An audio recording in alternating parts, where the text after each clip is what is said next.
بسم اللہ الرحمن الرحیم۔ السلام علیکم۔ یہ واقعہ ہمارے چھوٹے سے ضلع ساہیوال کا ہے، جہاں پر ایک وزیرہ نامی عورت بہت زیادہ مشہور ہوئی تھی۔ میرا نام شبانہ ہے۔ میری شادی صرف اولاد کے لیے کروائی گئی تھی، کیونکہ میرے شوہر کی ماں کینسر کی مریضہ تھی۔ ڈاکٹرز نے ان کو کہہ دیا تھا کہ وہ 1.5 سال کے بعد اس دنیا سے چلی جائیں گی۔ ان کے علاج کے لیے 70 سے 80 لاکھ روپے چاہیے تھے، جو کہ ان لوگوں کے پاس نہیں تھے۔ ادھر ادھر سے بھی کرتے تب بھی یہ لوگ اتنے پیسے نہیں جمع کر سکتے تھے۔ میرا شوہر ہی اس گھر میں صرف کمانے والا تھا۔ میرے سسر اس دنیا سے جا چکے تھے۔ رشتہ دار لوگوں کو ویسے ہی اچھا نہیں سمجھتے تھے، یا پھر یہ رشتہ داروں کو برا سمجھتے تھے۔ بہرحال ان کے ہاں زیادہ آنا جانا نہیں تھا، اسی لیے بوڑھی ساس نے کہا، مرنے سے پہلے بیٹے کی شادی کروانا چاہتی ہوں، تاکہ پوتے پوتیوں کی شکل دیکھ کر ہی اس دنیا سے جا سکوں۔ میں نے اس شخص کو محلے میں آتے جاتے دیکھا تھا۔ مجھے یہ شخص پہلے بہت اچھا لگتا تھا۔ جب مجھے تصویر دکھائی گئی تو میں نے پہچان لیا۔ بس ایسے ہی کسی دن دیکھ کر یہ سوچ لیا تھا کہ اچھا خوبصورت نوجوان ہے۔ یہ نہیں پتا تھا کہ یہی میرا شوہر بن جائے گا۔ میرے گھر رشتہ یا ماں باپ نے بھی صورتحال کا لحاظ کیا۔ ہم لوگ ویسے بھی شادیوں پر زیادہ دھوم دھام کرنے کے عادی نہیں تھے۔ میرے کان کے پاس ایک کالا نشان تھا، جس کو میں ہمیشہ چھپا کر رکھتی۔ میری ماں نے کہا، جب تک شادی نہیں ہو جاتی کسی کو بھی اس بارے میں پتہ نہیں چلنا چاہیے۔ حالانکہ وہ نشان بہت ہی غور کرنے پر نظر آتا تھا، پر میری ماں کا کہنا تھا، لڑکیوں کے چہروں پر نشان ہوں تو لوگ ہزاروں طرح کی باتیں بناتے ہیں۔ ساری زندگی میں نے ایسے بال کٹوائے تھے کہ وہ نشان نظر نہیں آتا تھا۔ یہ بھی ہمارے حق میں بہتر تھا کہ شادی سادگی سے ہو رہی تھی، ورنہ میرے رشتہ دار کوئی جھوٹ بھی بول سکتے تھے۔ سادگی کے ساتھ نکاح ہوا۔ انہوں نے چھوٹی سی ولیمہ کی رسم بھی کی۔ اس کے بعد میں نے اپنا گھر سنبھالنا شروع کر دیا۔ میں خوش تھی کیونکہ مجھے میری پسند کا شوہر مل گیا تھا۔ میرا شوہر بہت زیادہ خوبصورت تھا۔ اس کی آنکھیں سبز رنگ کی تھیں، اسی لیے وہ اور زیادہ حسین لگتا تھا۔ اس کا نام دانش تھا۔ اس نے شادی کی پہلی رات ہی مجھے کہہ دیا کہ ہمیں جلدی سے بچہ چاہیے، کیونکہ میری موت سے پہلے میری ماں میرے بیٹے یا بیٹی کو دیکھ کر جانا چاہتی ہے۔ مجھے اس بات سے بھی کوئی مسئلہ نہیں تھا، کیونکہ وہ بہت اچھی عورت تھی۔ ان کی اتنی سی خواہش تھی کہ ایک ایسا انسان جو بستر مرگ پر پڑا ہے اور اس کو پتہ ہے کہ اس نے مر جانا ہے، اس کے بارے میں سوچ کر تو واقعی دل بہت گھبراتا ہے۔ مجھے میری ساس سے کوئی مسئلہ نہیں تھا۔ میں نے اپنے شوہر کو کہا، جیسا وہ چاہتی ہیں ویسا ہی ہوگا۔ اور خیر سے میں شادی کے دوسرے مہینے کے شروع میں ہی امید سے ہو گئی تھی۔ سب لوگ بہت زیادہ خوش تھے اور میری ساس میرے شوہر نے سکھ کا سانس لیا۔ اس نے کہا، سب کچھ خیریت سے ہو جائے گا۔ ویسے بھی ڈاکٹر سے بات ہوئی تو ڈاکٹر نے کہا کہ میری ساس کے پاس 1.5 سال ہے، لیکن کیا پتہ ان کی زندگی سے زیادہ ہوتی۔ وہ پھر بھی کوشش کر رہا تھا کسی طرح پیسوں کا انتظام ہو جائے، لیکن سچ تو یہ تھا ان کے پاس کچھ بھی نہیں تھا۔ گھر اپنا تھا، لیکن گھر کو بیچ کر 40 لاکھ سے زیادہ پیسے نہیں آنے والے تھے۔ میں بھی بہت زیادہ خوش تھی۔ میرے شوہر نے کہا، زیادہ کام نہیں کرنا، اپنا بہت خیال رکھنا، لیکن اس گھر میں کوئی کام کرنے والا نہیں تھا۔ شاید میری غلطی تھی کہ میں نے کپڑے دھوئے۔ میں کپڑوں کو ڈالنے کے لیے چھت پر لے گئی اور میری طبیعت خراب ہو گئی۔ ڈاکٹر نے بتایا کہ ان کا بچہ ضائع ہو گیا ہے۔ یہ خبر ہمارے لیے قیامت تھی۔ ہم لوگ بہت زیادہ پریشان ہو گئے۔ 1-2 ہفتے تو ساس کو بتایا بھی نہیں، پھر بتانا پڑ گیا۔ وہ بھی بہت پریشان ہو گئی۔ ڈاکٹر نے مجھے کہا، تمہاری طبیعت ٹھیک نہیں ہے، اسی لیے 3 مہینے تک گرنی۔ میں نے ڈاکٹر کی یہ بات اپنے شوہر کو بتائی۔ ڈاکٹر کی بات سننے کے بعد شوہر نے کہا، کوئی ضرورت نہیں اس کی باتوں میں آنے کی، یہ سب کو ایسے ہی کہتی ہیں، ان کا بس چلے یہ ساری عورتوں سے وقفہ کروائیں۔ پتہ ہے نا وقفہ کرنا حرام ہوتا ہے۔ میں نے کہا، میں وقفہ کرنے کے لیے نہیں کہہ رہی، لیکن 2-3 مہینے کا وقت تو مجھے دیا جا سکتا ہے، نہیں تو میری طبیعت خراب ہو جائے گی۔ پر میرے شوہر نے کہا، نہیں، میں نے تو یہ پہلے دن بتایا تھا۔ میں نے کہا، اس بات کا مطلب یہ ہے کہ آپ نے مجھ سے شادی صرف بچہ پیدا کرنے کے لیے کی ہے۔ مجھے امید نہیں تھی کہ میرا شوہر جواب میں کچھ ایسا بولے گا۔ اس نے کہا، تم سے شادی کی بات نہیں ہے، میں نے شادی صرف اس لیے کی ہے کیونکہ میری ماں میرے بچے دیکھنا چاہتی ہے، ورنہ ابھی شادی کرنے کی کوئی ضرورت ہی نہیں تھی۔ امی میرے لیے فکر مند رہتی ہیں، تم میرے لیے مجبوری ہو، بچہ پیدا کرنے کے لیے ضرورت ہے تمہاری۔ اگر تم نہیں پوری کر سکتی تو میں کسی اور سے شادی کر لوں گا۔ اپنی ماں کی آنکھ تم نہیں پوری کر سکتی تو میں کسی اور سے شادی کر لوں گا، اپنی ماں کی آخری خواہش ضرور پوری کروں گا۔ میں اپنے شوہر کی بات پر حیران رہ گئی۔ اسے میری کوئی فکر نہیں تھی۔ میں نے سوچ لیا کہ اس سے بات نہیں کروں گی، میری صحت بھی ضروری تھی۔ میں بھی تو کسی کی بیٹی تھی، کیا میں ایک زندگی نہیں تھی جو اسے اپنی مرتی ہوئی ماں کی فکر تھی، لیکن میری زندگی کی کوئی فکر نہیں تھی۔ اس معاملے میں میرے شوہر نے میری بات نہیں مانی۔ اگلے مہینے میں پھر امید سے ہو گئی۔ اس دفعے وہ خود میرا بہت زیادہ خیال رکھ رہا تھا۔ پھر محلے سے ایک عورت آئی جو میری ساس کی دوست بنی ہوئی تھی۔ اس نے آ کر میری ساس کو ایک دائی کے بارے میں بتایا کہ بہت ہی قابل دائی ہے، جس کا بھی مشکل کیس ہوتا ہے وہ حل کر دیتی ہے۔ اس کے پاس تو وقت ہی نہیں ہوتا، تقریباً ہر روز ہی وہ کسی کے پاس کیس کرنے کے لیے گئی ہوتی ہے۔ اس کا نام وزیر ہے، بہت ہی زیادہ قابل ہے۔ شاید اس کی عمر 50 سال ہو گئی۔ اس کا کام کرنے کا اپنا ہی طریقہ ہے۔ اس کے ساتھ ایک عورت ہوتی ہے، اس کے علاوہ کمرے میں کسی کو کھڑا ہونے بھی نہیں دیتی، زیادہ باتیں بھی نہیں کرتی، مشکل سے مشکل کیس بھی وہ سنبھال لیتی ہے، اور وہ دیکھ کر بھی بتا دیتی ہے کہ نارمل ڈیلیوری ہے یا پھر آپریشن ہونے والا ہے۔ میں تو کہتی ہوں ایک دفعہ اس کے پاس لے جاؤ۔ اس عورت نے وزیر کی اتنی تعریفیں کیں، بیٹھے بیٹھے کوئی 10 مسائل بتا دیے جو بالکل ہی ناممکن تھے، لیکن اس نے حل کر دیے تھے۔ ایسی عورتوں کے بھی اس نے نارمل کیس کروائے تھے جن کو ڈاکٹر نے کہا تھا کہ ان کا آپریشن ہوگا، آپریشن کے دوران ان کے بچے کی جان کو خطرہ بھی ہو سکتا ہے۔ ایسے میں میری ساس نے کہا ہمیں ضرور چیک اپ کروانا چاہیے، لیکن میں نے یہ بات اپنے شوہر کو نہیں بتائی کیونکہ مجھے کسی دائی پر بھروسہ نہیں تھا۔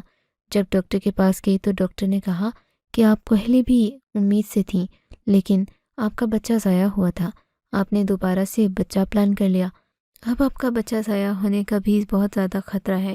میں پریشان ہوں۔ میں نے کہا ڈاکٹر اگر ابھی آپ نے مجھے یہ خبر پھر سے بچہ ہو جائے گا، کیونکہ میرا شوہر اس بارے میں میری کوئی بات نہیں سنتا۔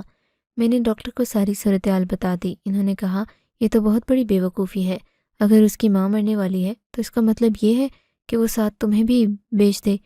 میں نے کہا کہ آپ مجھے اچھی سی دوا دیں، کچھ بھی کریں بس میری جان بچا لیں، نہیں تو میں یہی کرتی رہوں گی۔ انہوں نے کہا اب تو یہ اللہ پہ چھوڑ دو، ہم لوگ زیادہ سے زیادہ کیا کر سکتے ہیں۔ مجھے کافی ساری دوائیں اور احتیاط بھی بتائیں۔ 1-2 مہینے بعد میں پھر سے ڈاکٹر کے پاس گئی۔ ان کا کہنا تھا ویسے تو سب کچھ ٹھیک ہے، لیکن تمہارا بچہ بہت ہی زیادہ مشکل ہے، بس تم دعا کرو اللہ سے کہ 7 مہینے کسی طرح گزر جائیں، اس کے بعد اتنا مسئلہ نہیں ہے۔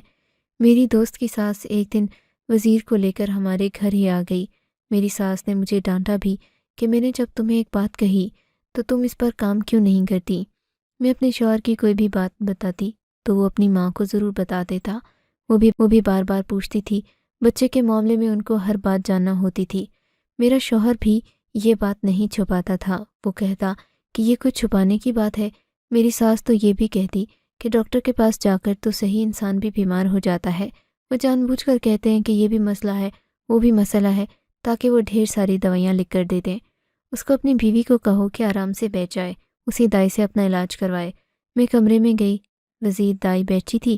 میں اسے دیکھ کر حیران رہ گئی کیونکہ یہ تو کوئی بوڑھی عورت تھی، اس کی عمر کم سے کم 55 سال ہوگی۔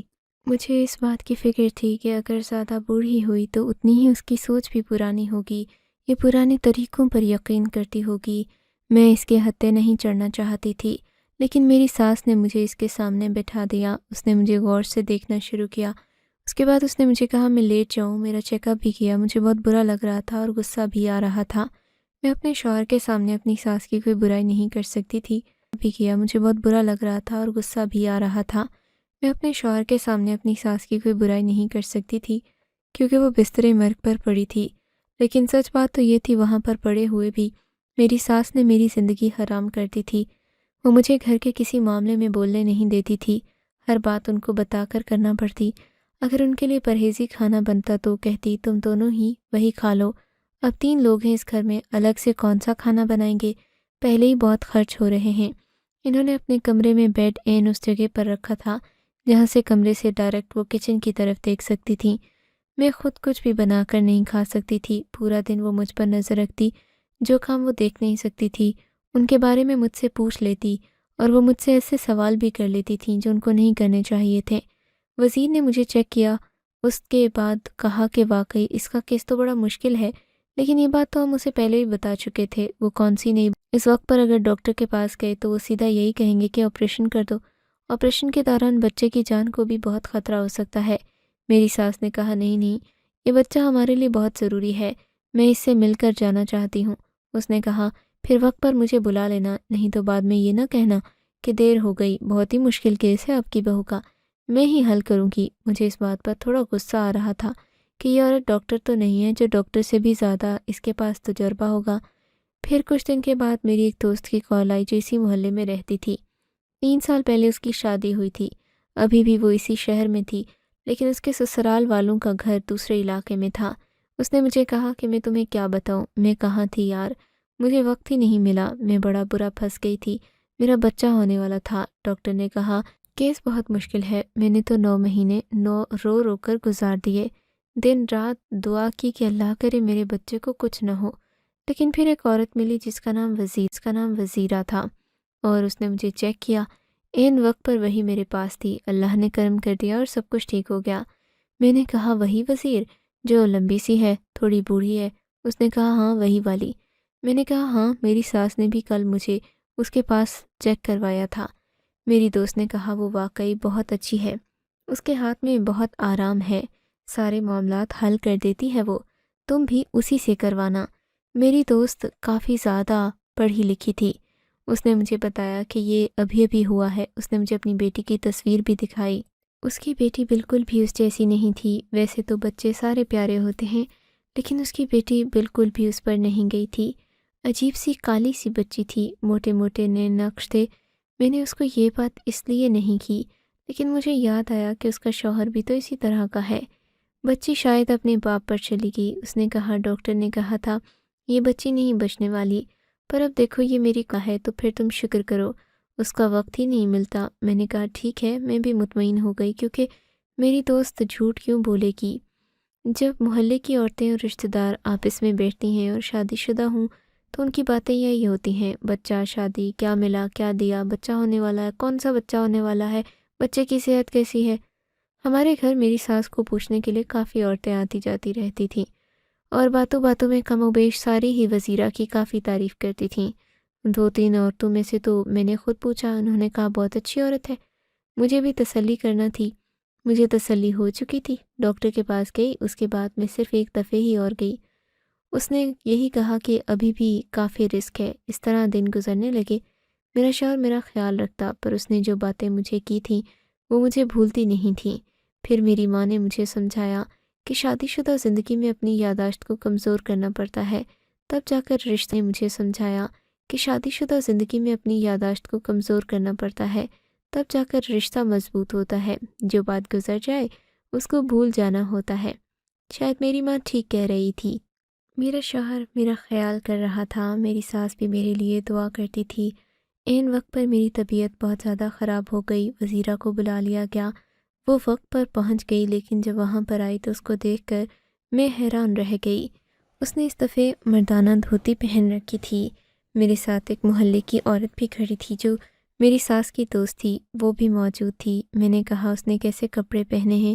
اس نے کہا یہ بچے کی ڈلیوری کرتے ہوئے ایسے ہی کپڑے پہنتی ہے، اب اس کے پیچھے کیا راز ہے یہ تو میں نہیں جانتی۔ اس کے پیچھے کیا راز ہے یہ ہمیں نہیں پتہ، لیکن شاید اس لیے پہنتی ہوگی تاکہ یہ پرسکون رہے، تم آرام کرو اور میں تمہارے لیے دعا کرتی ہوں۔ میں نے کہا آپ میرے ساتھ کھڑی نہیں ہوں گی، میرے ماں باپ بھی نہیں پہنچ پائے کیونکہ وہ عمرہ کرنے کے لیے گئے ہوں گے۔ اس نے کہا نہیں، یہ پاس کسی کو کھڑا نہیں ہونے دیتی، اپنی عزت اپنے ہاتھ میں ہے، اگر اس کی بات سے اختلاف کیا جائے تو یہ ڈانٹنا بھی شروع کر دیتی ہے۔ اب تم اس کے حوالے ہو، جیسا کرتی ہے، جیسا کہتی ہے کرتی جانا، نہیں تو تمہیں ڈانٹ دے گی۔ میں نے کہا یہ کیا؟ مجھے تو پہلے ہی شک تھا، درد بھی بہت زیادہ ہو رہا تھا۔ خیر میری ڈلیوری اس نے کروا دی، واقعی بہت زیادہ تکلیف نہیں ہوئی، بچے کے رونے کی آواز بھی نہیں آئی۔ اس کا مطلب سب کچھ ٹھیک تھا، لیکن اگر ابھی آدھا گھنٹہ گزرا تھا، وزیرہ بچے کو اپنی گود میں لے کر بیٹھی تھی، مجھے پتہ چلا میرا بیٹا پیدا ہوا ہے جب اس نے اچانک سے چیخنا شروع کر دیا۔ کہا توبہ توبہ، اللہ معاف کرے، اللہ کی مرضی، اس میں ہم کیا کر سکتے ہیں۔ اس کا کہنا تھا بچہ اس دنیا میں نہیں ہے، مر چکا ہے۔ یہ بات سن کر میرے قدموں تلے سے زمین نکل گئی، میں بے ہوش ہو چکی تھی۔ اس کا مطلب مجھے 1 دن کے بعد ہوش آیا تھا۔ میرا بچہ لے گئے تھے، اس کو دفنا بھی دیا گیا تھا۔ میرا شوہر اداس کھڑا تھا، میری ساس ابھی تک رو رہی تھی۔ اس نے کہا میں تو ہوں ہی بدقسمت، میری تو بہو بھی بدقسمت ہے، بچے کو پیدا کیا لیکن 15 منٹ بعد بچہ مر گیا۔ توبہ، کیا نصیب لے کر آئی ہے گھر میں یہ گھر تو پہلے ہی دکھوں کا مارا ہوا تھا۔ ہم نے سوچا اس کے قدم پڑیں گے تو کچھ بہتری ہو جائے گی، لیکن اس نے تو ہمیں کہیں کا نہیں چھوڑا۔ اور وزیرہ نے یہ بھی کہا کہ اب یہ دوبارہ ماں نہیں بن سکتی۔ مجھے ایسا لگتا تھا قسمت ہاتھ دھو کر میرے پیچھے پڑ گئی ہے، ایک طرف میرے بچے کا دکھ، دوسری طرف دکھ یہ کہ میں دوبارہ کبھی ماں نہیں بن سکتی۔ میری طبیعت بہت زیادہ خراب تھی، 2-3 ہفتے بیمار رہی، روتی رہی۔ پھر ایک عورت نے بتایا تمہارا بچہ بہت زیادہ خوبصورت تھا، تمہارے شوہر پر گیا تھا، تمہارے شوہر کی طرح اس کی سبز آنکھیں بھی تھیں۔ میں نے تو اپنے بچے کو ٹھیک سے دیکھا بھی نہیں تھا اور وہ اس دنیا سے چلا گیا، میری دسترس سے بھی دور ہو گیا۔ میں بہت زیادہ پریشان تھی، ایک دفعہ ڈاکٹر کے پاس گئی، انہیں سب کچھ بتایا۔ انہوں نے کہا آپ کا کیس واقعی بہت مشکل تھا، ممکن ہے اگر آپ یہاں پر ہوتیں تب بھی شاید آپ کے ساتھ یہی ہوتا۔ ہم نے آپ کو پہلے بھی کہا تھا۔ میں بہت زیادہ پریشان تھی، بس چپ چاپ بیٹھی رہتی تھی۔ تقریباً 1 مہینہ گزر گیا، اس کے بعد میں اپنے کانوں سے ایک بات سنی۔ میری ساس میرے شوہر کو کہہ رہی تھی ابھی میں زندہ ہوں، ہو سکتا ہے کوئی معجزہ ہی ہو جائے، تو جلد از جلد کسی لڑکی سے شادی کر لے، چاہے وہ جیسی بھی ہو، بس اسے شادی کر کے جلدی جلدی بچہ پیدا کرو۔ میری زندگی کا تو اور کوئی مقصد نہیں ہے، اس عورت سے تو اب بچہ پیدا ہونے والا نہیں، فی الحال اس عورت کو فارغ مت کرو، اس کا معاملہ بعد میں طے کر لینا، لیکن میری آخری خواہش کا احترام کرو۔ میں نے یہ بات سنی تو میں کھل کر سامنے آ گئی۔ میں نے کہا آپ اس طرح پڑی ہیں، اس کا مطلب یہ نہیں آپ جو چاہیں کریں، آپ کا تو کام بنتا ہے کہ جاتے جاتے اپنے بیٹے کو کوئی عقل کی بات سکھا کر جائیں۔ میرے ساتھ جو ہوا وہ میں نے خود تو نہیں کیا، اس میں بھی آپ کے بیٹے کی غلطی تھی۔ ڈاکٹر نے کہا تھا آرام کرنے دیں، مجھے بچہ پیدا کرنے کی مشین نہ سمجھیں، لیکن اس نے ڈاکٹر کی بات نہیں مانی، میرا بھی نقصان کروایا اور آپ کا بچہ بھی اس دنیا سے چلا گیا۔ میرے شوہر نے میرے منہ پر تھپڑ دے مارا کہ میری ماں مرنے والی ہے، تم اس کے ساتھ کس لہجے میں بات کر رہی ہو؟ میری زندگی برباد ہو گئی تھی، سمجھ نہیں آتی تھی کہ کیا کروں۔ میرے ماں باپ حج اور عمرے پر گئے تھے، ان کے وہاں پر کوئی رشتہ دار بھی رہتے تھے، اسی لیے انہوں نے 2-3 مہینے وہاں سے واپس نہیں آنا تھا۔ ان کو تو ابھی تک نہیں بتایا تھا کہ کیا معاملہ ہوا، ان کو تکلیف نہیں دینا چاہتی تھی۔ میرے شوہر نے مجھے کہا تم اس گھر میں رہنا چاہتی ہو تو رہو، نہیں تو یہاں سے چلی جاؤ، میں تمہیں طلاق نہیں دے رہا، لیکن میں نے کسی نہ کسی سے شادی ضرور کرنی ہے بچے کی خاطر۔ تمہیں تو چھوٹی سی بات سمجھ نہیں آتی، تم سے زیادہ میں مجبور ہوں۔ میں نے اپنے شوہر کو بہت باتیں سنائی، میں نے کہا یہ سب کچھ آپ کی وجہ سے ہوا ہے، آپ نے میری زندگی برباد کی، آپ کی وجہ سے میں بانجھ ہو گئی، میں آپ کو کبھی معاف نہیں کروں گی۔ میرے شوہر نے کہا نکل جاؤ اس گھر سے، اب تمہاری ضرورت نہیں ہے، جس کام کے لیے میں نے تم سے شادی کی تھی تم اس کے قابل نہیں۔ میرے قدموں تلے سے زمین نکل گئی۔ میں نے اپنی دوست کو فون کیا اور کہا مجھے وہاں سے آ کر لے جائے، اور اپنے ماں باپ کو بھی سب کچھ بتا دیا۔ وہ بھی 1 ہفتے میں واپس آ گئے۔ میں اپنے ماں باپ کے گھر آ گئی، میری زندگی برباد ہو گئی تھی۔ میرا شوہر میری کوئی خبر نہیں لیتا تھا، اس نے دوسری شادی کر لی تھی، اب میں بس ایک زندہ لاش بنی بیٹھی رہتی، کسی چیز میں دل نہیں لگتا تھا۔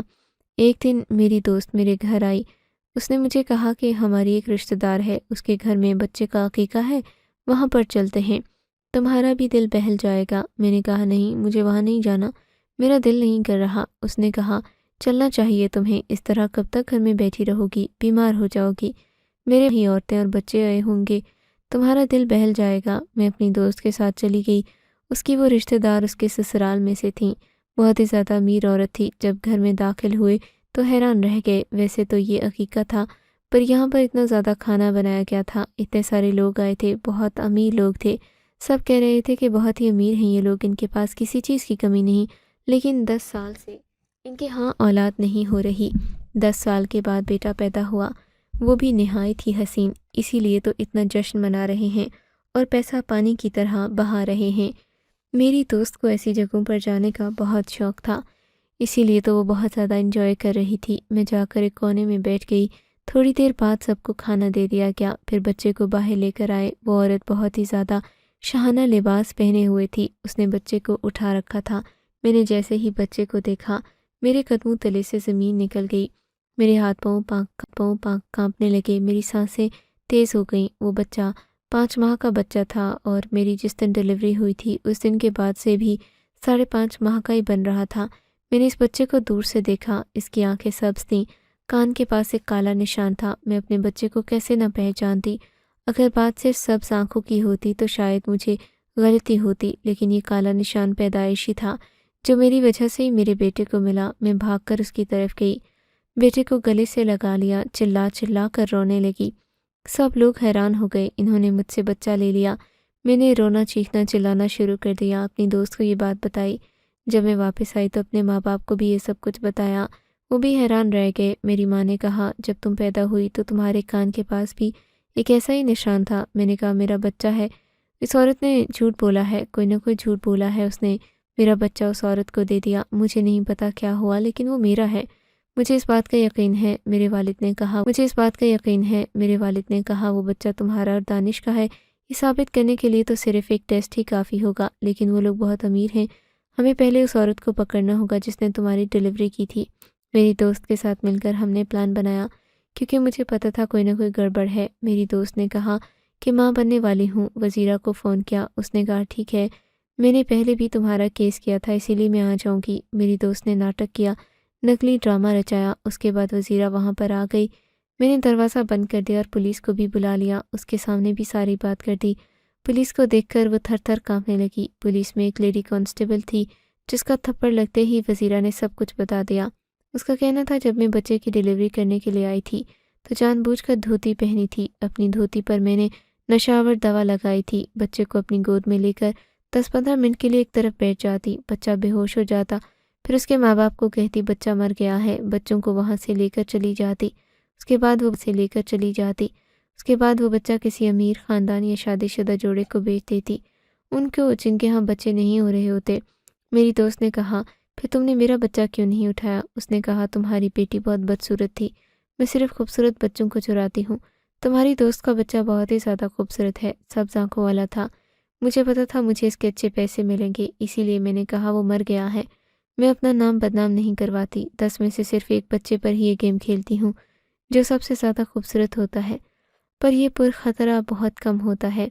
اس کی ساس تو بستر پر پڑی تھی، شوہر بھی بے وقوف سا لگا، تمہارے ماں باپ بھی اس وقت موجود نہیں تھے، اس لیے میں نے تمہارے بچے کو ٹارگٹ بنایا۔ میرا نام بہت مشہور ہے، لوگ مجھ پر بھروسہ کرتے ہیں، لیکن وہ یہ بھی جانتے ہیں اگر بچہ اس دنیا سے چلا جاتا ہے تو اس میں دائی کا کوئی قصور نہیں ہوتا۔ میرے باپ نے پولیس والوں کو کہا اسے فوراً پکڑ لیں، پہلے ہمارے ساتھ چلیں تاکہ ہم اس عورت سے اپنا بچہ لے سکیں۔ بچہ دینے سے انکاری تھی، اس نے کہا میں نے اس بچے کو 10 لاکھ روپے میں خریدا۔ پولیس نے کہا انسانی خرید و فروخت کے جرم میں ہم آپ کو پکڑ بھی سکتے ہیں، یہ بچہ ان لوگوں کو ہے، ان کو فوراً سے واپس کر دیں۔ عورت کو بچے سے کوئی لگاؤ نہیں تھا، اس نے صرف اپنے جھوٹے رتبے اور مقام کے لیے اس بچے کو خریدا تھا، نہیں تو اتنا تو احساس ہونا تھا کہ یہ کسی کا بچہ ہے۔ اس نے جب یہ سنا کہ اس پر کیس ہو جائے گا، اس کے شوہر کی بھی بدنامی ہوگی، اس کا شوہر بہت بڑا بزنس مین تھا، اس نے فوراً بچہ واپس کر دیا۔ میرا بیٹا میرے پاس آ گیا، میں نے اسے گلے سے لگا لیا۔ مجھے اس نے کہا کہ میں یہ بات اپنے شوہر کو بتاؤں، لیکن میں نے نہیں بتائی کیونکہ اس نے میرے ساتھ بہت برا کیا تھا۔ 1 سال کا وقت گزر گیا، میں نے اپنے بچے کا نام احمد رکھا، اس کے ساتھ بہت خوش تھی۔ جب ایک روز میرا شوہر دروازے پر آیا، میرے بچے کو میرے پاس دیکھ کر حیران رہ گیا، اس کی حالت بھی میری طرح ہی ہو گئی، اس نے بھی اسے گلے سے لگا لیا۔ وہ پہچان گیا کہ میرا ہی بیٹا ہے، لیکن میں اپنے شوہر کو دیکھ کر حیران رہ گئی۔ اس کی حالت بہت ہی عجیب تھی، وہ فقیر لگ رہا تھا، خوبصورت شخص لگ ہی نہیں رہا تھا جس سے میں نے شادی کی تھی۔ اس کا کہنا تھا میری ماں اس دنیا سے جا چکی ہے، میں نے جس عورت سے شادی کی وہ بانجھ تھی، اس کے ہاں بچہ نہیں ہوا، میری ماں کی طبیعت خراب ہو گئی، وہ اس دنیا سے چلی گئی، پھر وہ عورت بھی مجھے چھوڑ کر چلی گئی، جاتے ہوئے میرے گھر سے سارا زیور اور سونا چوری کر کے لے گئی۔ میں نے تمہارے ساتھ بہت برا کیا تھا، اسی لیے میرے ساتھ ایسا ہوا، تم ابھی میری بیوی ہو، یہ میرا بچہ، مجھے معاف کر دو، اسے میری غلطی سمجھ کر معاف کر دو، میرے ساتھ چلو۔ وزیرہ نے یہ بھی جھوٹ بولا تھا کہ میں دوبارہ ماں نہیں بن سکتی، میں بالکل ٹھیک تھی۔ میرے شوہر نے کہا میں بہت اکیلا ہو گیا ہوں، میں اپنے شوہر کو کبھی معاف نہ کرتی، لیکن اسے اس کے کیے کی سزا مل چکی تھی۔ میری آنکھوں میں بھی آنسو بھر آئے، میں نے اسے معاف کر دیا۔ اس کے بعد مجھے عزت کے ساتھ واپس اپنے ساتھ لے گئے۔ آج میں، میرا شوہر، میرا۔ آپ کو اگر یہ کہانی اچھی لگی ہے تو اس ویڈیو کو لائک کیجیے اور اس طرح کی مزید کہانیاں سننے کے لیے ہمارے چینل کو ضرور سبسکرائب کیجیے۔ کہانی سننے کا شکریہ، آپ سے ملاقات ہوگی اگلی ویڈیو میں، تب تک کے لیے اللہ حافظ۔